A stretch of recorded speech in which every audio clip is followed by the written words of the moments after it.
Well, Craig, just to start, what's the injury situation this week? Bleak as usual. I think today, Thursday, we've got 4 professionals training. So we're just having to nurse people through. People like Paul Arneson playing with calf strains, you can't really train. Hayden Hollis played with a cut and a bruise on his foot, so we can't train. He can't train. So basically, we're just going to manage people through the next couple of days and hopefully get sort of bodies out on the pitch on Sunday. And you say 4 senior players training. Is that purely because of injuries or also because of distance as well? No, all injuries. I'm trying to think off the top of my head, I've got that many. Ryan Bowman, struggling with a thigh problem. Joe Broughton's got a calf problem. Arneson's got a problem. So there's loads of different little niggles which happen at this sort of stage of the season anyway.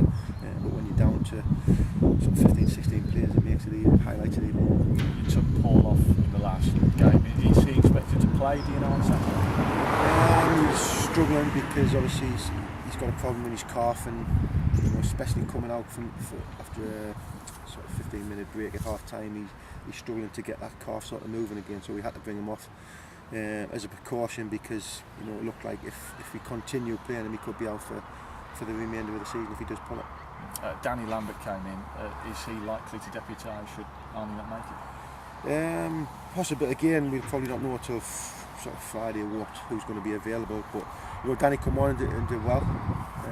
So he's an option for us. He's got a lot of pace. He's been struggling with a thigh strain. Rob Ramshaw's going for a scan today with potential stress fracture of his back, similar to Scott Harrison, which again is an overuse injury. So we are really just sort of managing the best we can. And you say overuse injuries. Are these injuries coming because, particularly with the younger players, they're playing a bit too much? Yeah, what I'm told is that they're obviously stepping up to the next level, and because they're sort of putting the bodies sort of through sort of stress that they wouldn't normally be doing at youth team level, it is having an effect on them. So they are injuries that are caused by obviously stepping up a level and sort of obviously training and playing at a different sort of standard, and obviously it's overuse more than anything else really. Just going back to the other night, obviously a disappointing result, but were you heartened with performance in the comeback? Yeah, I thought when we went 2-0 down, before the game I don't think anybody gives a prayer. So to go 2-0 down and to bounce back at 2-2, we had a couple of opportunities to go 3-2 up. So it gave me a lot of hope and a lot of sort of belief that we can get something from the remainder of the season.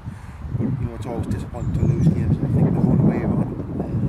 I think everybody in the country's expecting, they're expecting probably Wrexham to go and nick a late winner, because I think that's just when you're down there, these sort of things happen. But we've got to keep trying to instill that belief in the players that it's going to change, and then once it does change, which it's got to, because I think everything seems to be going against us, once it does change, then hopefully we'll have enough games left to try and sort of do something about it.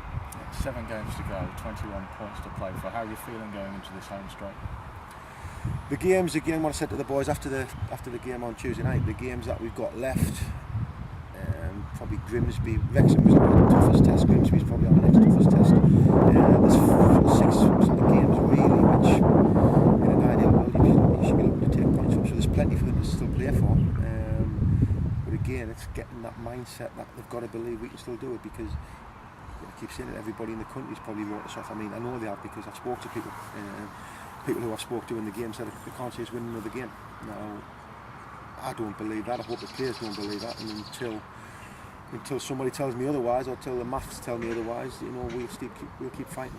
Does that almost act as a bit of motivation?